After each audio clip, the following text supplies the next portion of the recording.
Quite cool music, no? Kind of like that music. Happy Friday, everybody. Hope you are well. Alan, Rohan, Kat, how you doing? How's your week been? My week's been lovely, thank you. I just went out for breakfast, sitting outside in Dubai, 30 degrees or something. It's beautiful. Kaizen, how you doing, buddy? Lam. Congratulations, mate. You are the winner, I believe. 1788. You're just 4 points off the correct price, so well done. Hopefully you have PayPal. I had a problem with Mohammed last week. I'm still trying to send him that $50. Going to do like an international transfer, but hopefully you have PayPal and I can send it through to you after the stream. So well done, Lam. $50 is coming your way. Buy a beer on me or buy a $29.99 subscription to RTFX, right?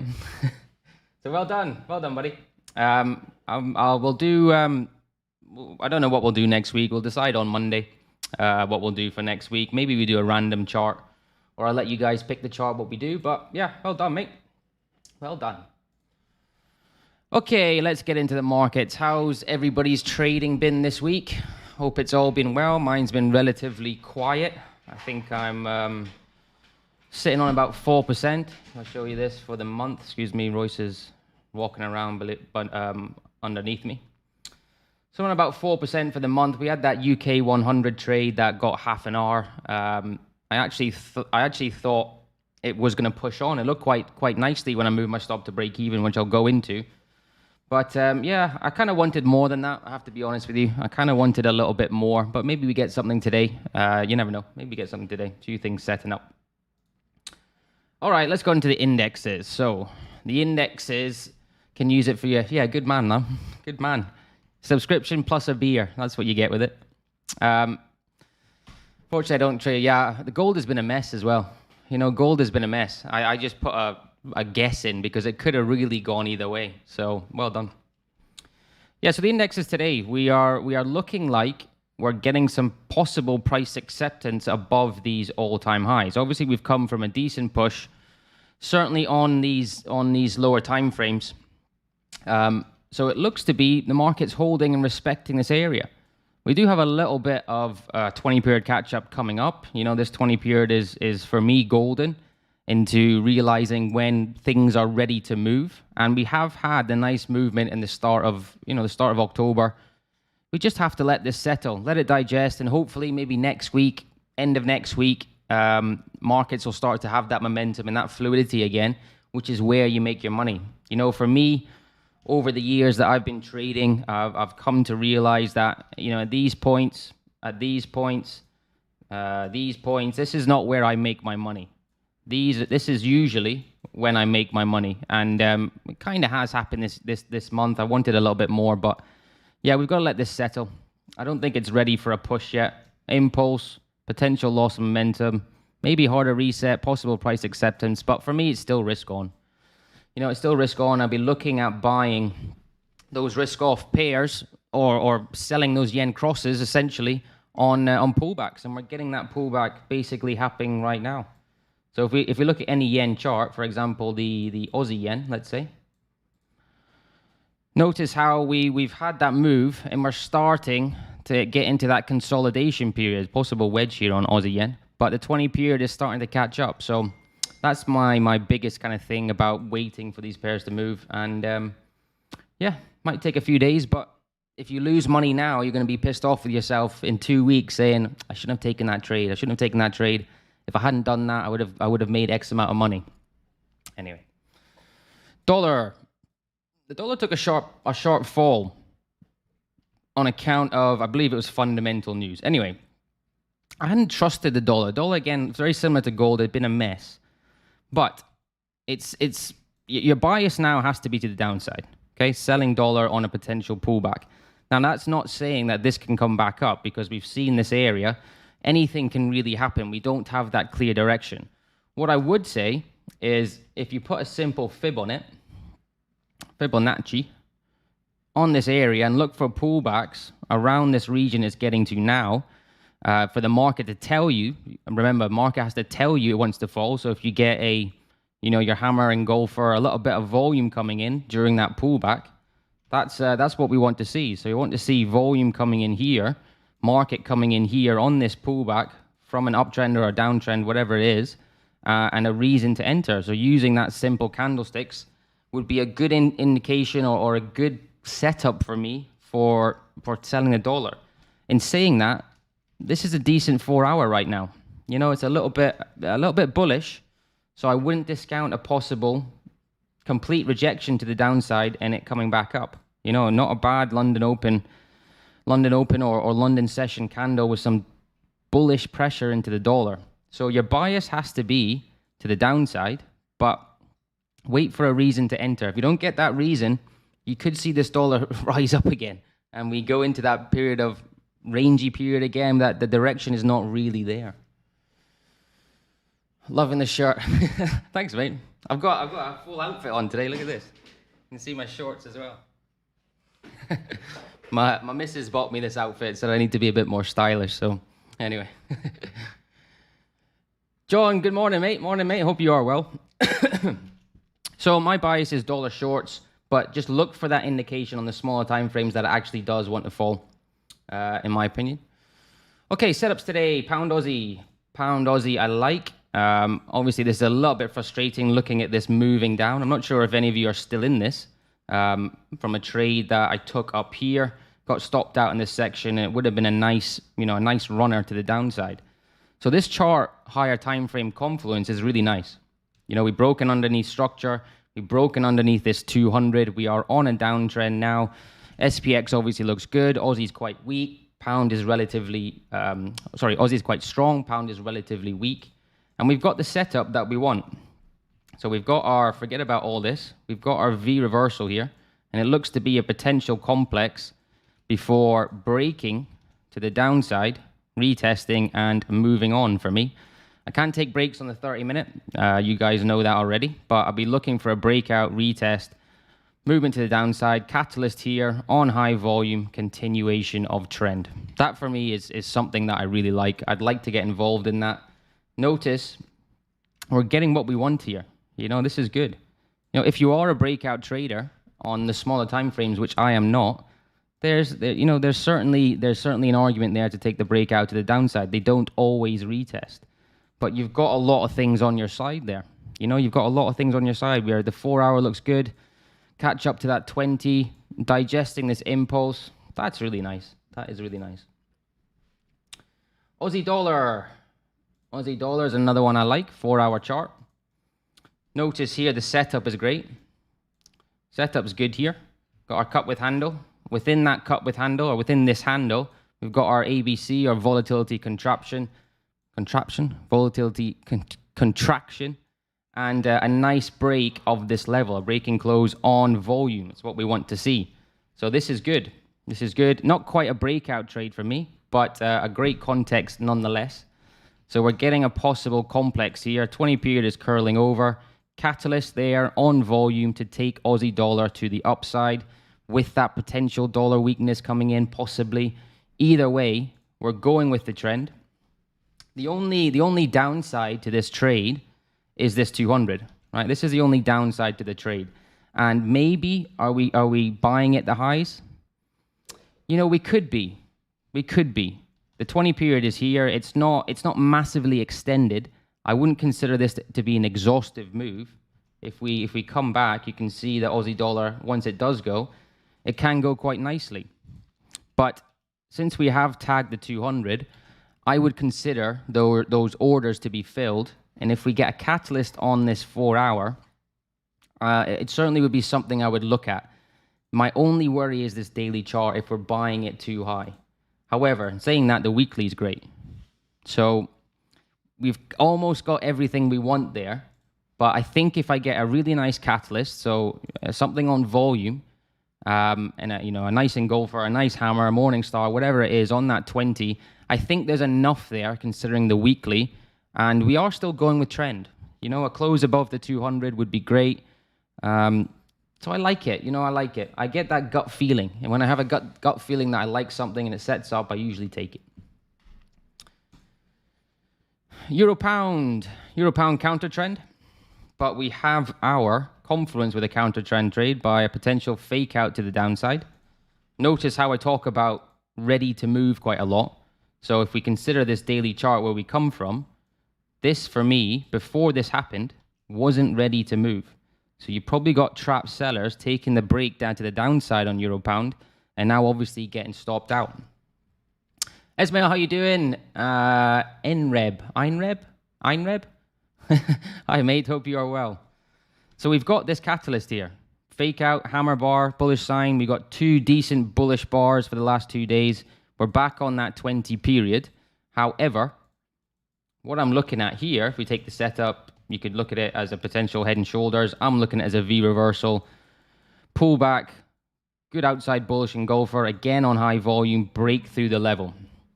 20 period is a little bit away. So this would need to turn into a complex corrective for me to take it for movement to the upside. The 200 is a little bit away as well. So we've got that 1-to-1 risk reward for our TP1, which is good. And I kind of like that as well. So just waiting for this particular bar. So this one here, whenever you see something like this on a retest, for me now it has to turn into a complex, because the complex digests this kind of, I guess, impulse or reaction from the breakout zone, if that makes sense. So this turning into a complex takes this away, because the market's digested this 4-hour, little bit of a, impulse move to the downside on that 20 period. That's why, for me, it would have to turn into a complex corrective. Hey, Chris, mate, hope you're doing well. 26 watching, thanks, guys. That's very nice on a Friday. If you can like the stream, that would help me out a little bit. I appreciate that. And finally, I'll go through, if you want me to look at anything, put it in the chat and I'll look at. The last thing I've got is Aussie Swiss and silver. Aussie Swiss is still setting up. Nice context here. We're in that corrective zone. I'm not going to talk too much about this today, but I'm looking for this essentially on Aussie Swiss. Breakout to the upside. Higher time frames are great. The breakout will be above the 200. This is really nice. But it's not ready yet. And finally, silver. Silver is my last one that I'll just go into a little bit, because somebody asked me on Discord about it today. So we've got our big V reversal. Okay, that's very clean. Coming from this downtrend. This is our anchor to our downtrend. So break through this, technically it's a change in trend because of this structure here. So I'm looking for, remember this is a daily chart, I'm looking for something like this, very similar to Aussie Swiss, to move to the upside. Hopefully that movement is above that 200 period. That's essentially what I'm looking at on silver. CAD Swiss. Okay, so I think the main one today for me I'll be watching is this pound Aussie. I like that. I just like that, and if I can get a breakout retest, I would 1000% take that to the downside. It is a little bit frustrating, a little bit frustrating. That would be probably a 2R, 2.5, 3R trade, something. But hey, what can you do? I've also started, my, so I haven't showed my account recently because I've been doing my real account, but I can show you this. So I've just paid for my 200K FTMO. So I'll be doing this live. Hopefully, this will be the last time that I do an FTMO challenge. I've said that for the last 3, but hopefully this will be the last time I do an FTMO challenge. So if you're wondering how you do it or how I do it, I'm not guaranteeing anything. I don't know whether I'm going to pass, fail. I'm obviously going to do my best. We know it's that 30 days is not really real trading, but if you want to see how I do it, then follow the streams.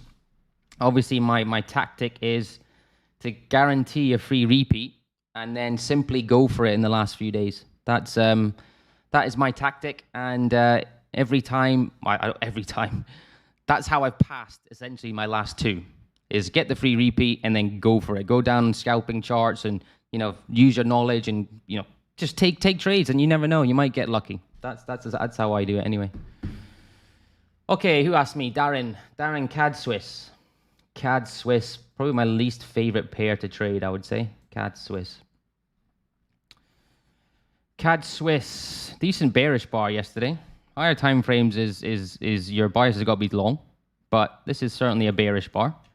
It still looks to be in that corrective. You put a simple fib on it from here, touching that 38.2 now, which you may be getting a reaction from, along with that 200. Your bias on the smaller time frames has to be short, right? Your bias on the smaller time frames probably has to be short. However, we have to remember that if we're going short, we're going against the trend. This kind of powerful daily time frame, you're going against that by going short. If you break underneath of this 200, breaking close on this 4 hour, it would make sense that maybe this comes down to the 50, somewhere around there, maybe the daily 200. But I would just be wary of taking a short position. You could get a few pips out of it down to the downside on a break of structure there. Okay, if you consider this. You've kind of had a retest there. Kind of had a retest. I mean, it's not a retest that I particularly like, but it is a retest nonetheless. I don't like going short when we've done this. I prefer something like this before the retest, just to make it a little bit healthier. But yeah, I would just be wary of taking CAD Swiss shorts. I would be looking at trying to get it long, possibly next week. You think about where the SPX is, that should favor the commodity currencies. But yeah, I would be wary of going short, put it that way. Could you explain why it's your least favorite? I hate the CAD, John.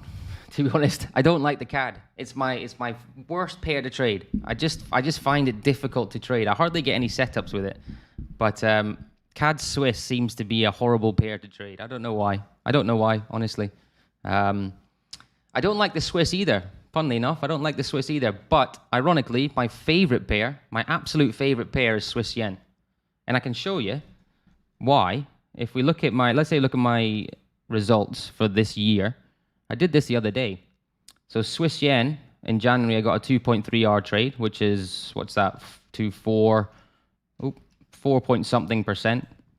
Actually, almost 5%. I think I had another one. Swiss yen, half an hour here in May. Swiss yen.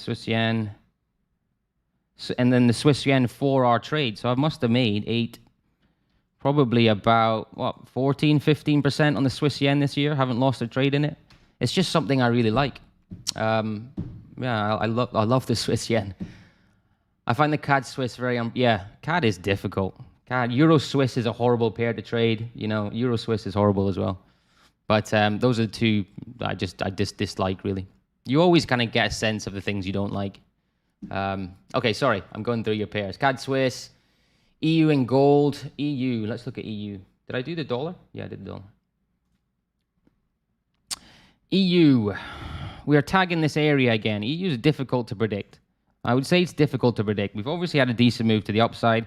The bias now has to be continuation, and very similar to DXY, look for a reason to enter. This price action isn't nice. Don't get me wrong. That price action is not nice from a break of a significant area. So, maybe something like this for continuation, 20 period. But your bias has to be long. I would just be a little bit wary of this type of pullback. You want to see pullbacks like this. You don't want to see pullbacks like this. It's not nice. So it's difficult to predict. It's difficult. You go with the daily. This is obviously a bullish sign on volume. But we've not yet broken this area. We could be, this could be our C wave.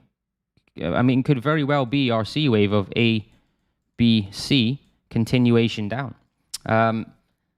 This price action doesn't look nice at all. It looks like it was in corrective foes and now it's just faltering down, right?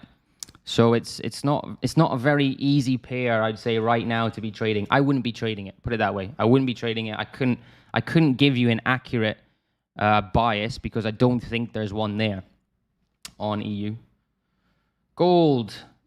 Let's look at gold. Gold daily is on an uptrend.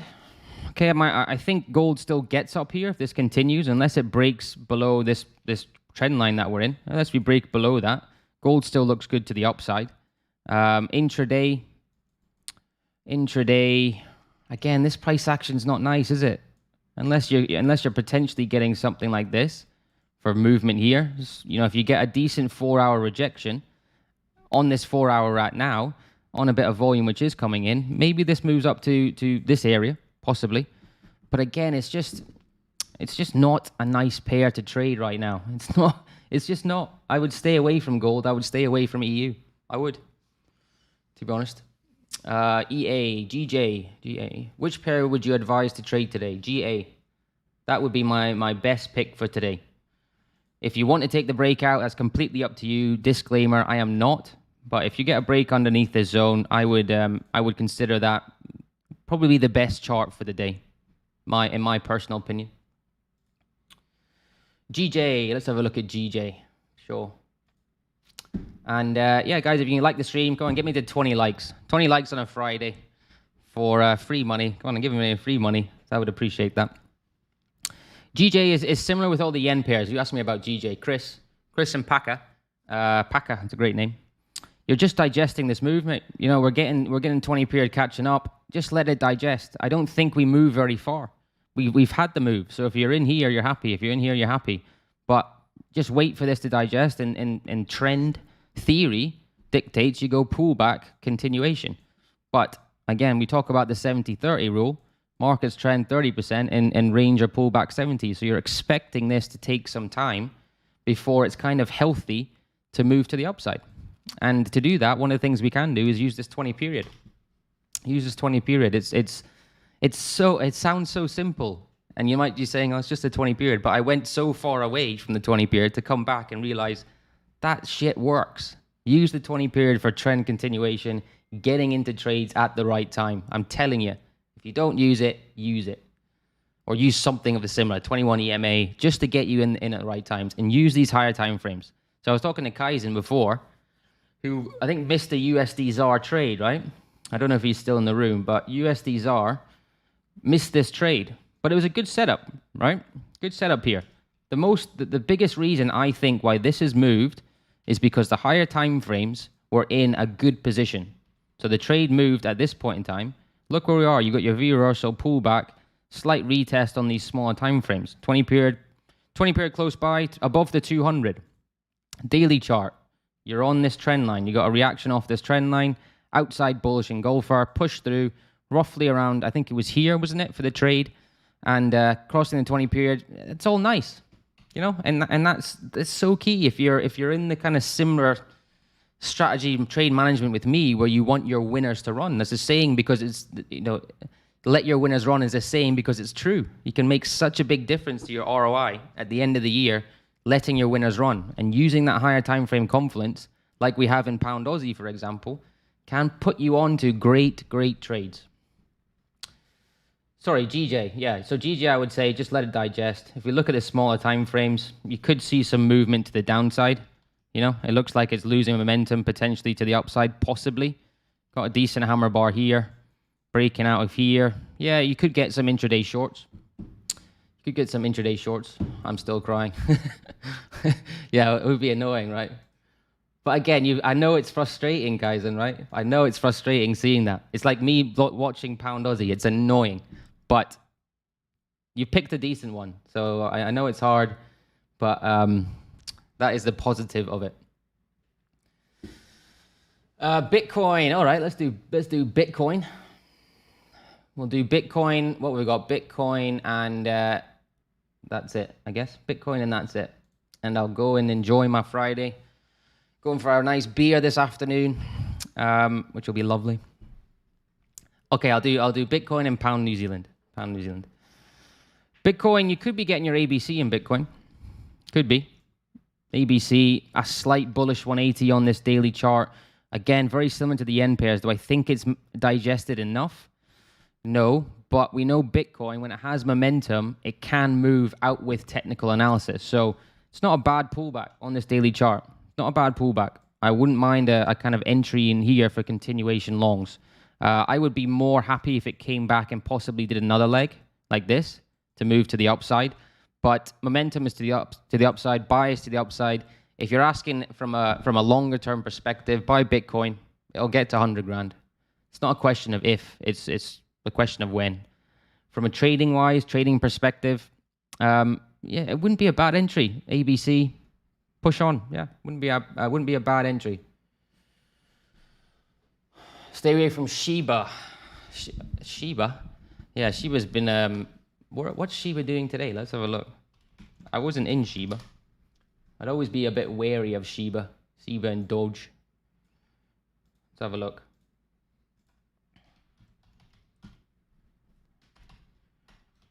Shiba.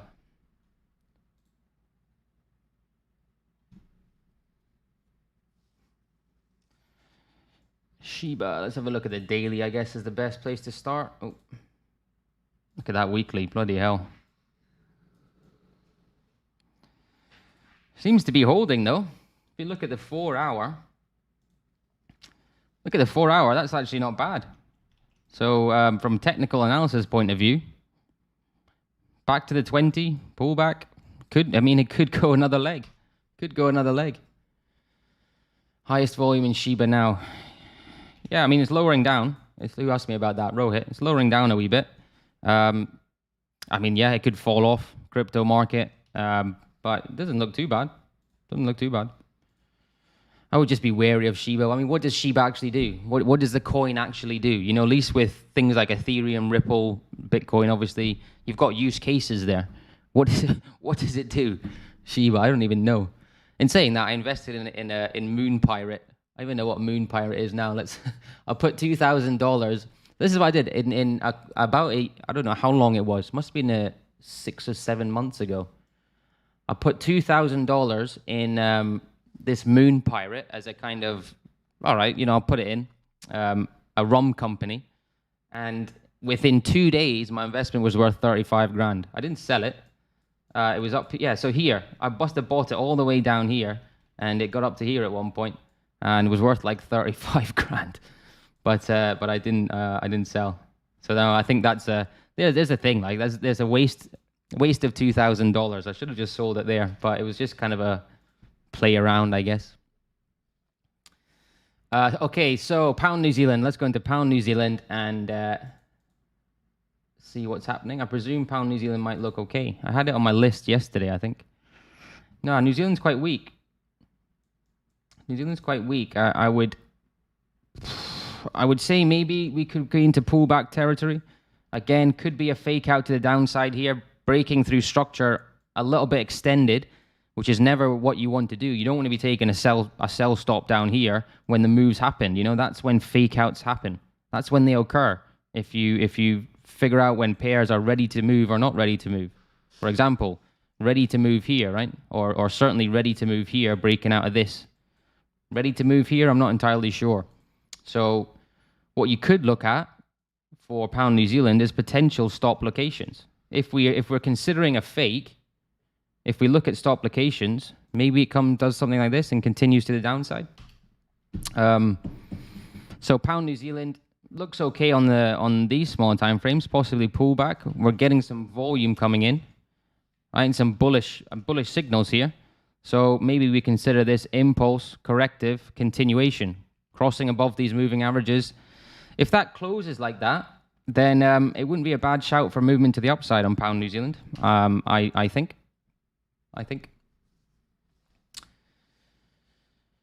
USD Mexican, as we discussed on Wednesday, running well for me. USD Mexican. Is that all you trade, Rohan? USD Mexican. There's people that trade one pair, right? People that trade gold exclusively. There's people that trade GJ exclusively. You can make a lot of money figuring out the characteristics of one individual pair. A lot of money. Oh yeah, well done. 4 hour. Well done, Rohan. Good trade there. What was your setup? Was it on the 1 hour? Which time frame did you place it on, Rohan? I can't remember. I remember. It was down here, wasn't it? Did you take the breakout here? If you did, well done. You've held it. You've held it here. Looked a little bit bearish. Now we're moving to the upside. So, yeah. A star. Well done, mate. Good trade for you. USD Mexican. Could be a pair that you know, testing a strategy, yeah. If you invested 8K in Shiba a year ago, you'd be a billionaire. Bloody hell, would you? Wow. Around 5.6 billion. That's unreal, is it? Unreal. NFTs. Yeah, I don't understand NFTs. You know, I honestly do not understand them. I don't get where the value is. You know, I just like, can anybody tell me why there's value there? Is it because, I don't know, I mean, I don't get it. I don't get it. Some terrible drawings being sold for crazy, yeah. Yeah. It's just, it's strange, you know? Strange. NFTs. I wouldn't even know where to buy them. Like, where do you even buy them? NFT is money laundering. Yeah, I mean, I wouldn't trust them. I wouldn't be putting my money. I know I put my money into Moon Pirate, but I don't think I'd be putting my money into NFTs, that's for sure. Overrated, yeah. I can't see it sustaining. I can't see it sustaining. I don't see where the value is. Crypto, you know, I get it. Crypto, I get it. Maybe I'm just uneducated on NFTs. Maybe there is value there, but I just don't see it. So I wouldn't be investing my money into it. Crypto, I get. NFTs, I don't. Absolutely not. Right, guys. Also, I'll show you this since I'm here on Friday. If you want to join the Discord or the website, the link is pinned there. This is the Discord. This is our website. I honestly think it's up there with the best in the industry. If you want to join that, 7 days free. Click the link in the chat or the links down below. If not, no problem. I'll see you all on Monday. Have a great weekend. Trade safe today. It is Friday. Remember, Tuesday, Wednesday, Thursday is probably the best days for trading. Like the stream. Come on, like it for my nice new shirt. And yeah, thanks for joining, guys. I appreciate it. I appreciate everybody who's subscribed. I'm enjoying this YouTube right now, talking to all of you. It's very enjoyable because my girlfriend's sick of me talking about the market. So I appreciate it. And I'll see you all on Monday. Cheers, guys. Trade safe. Peace.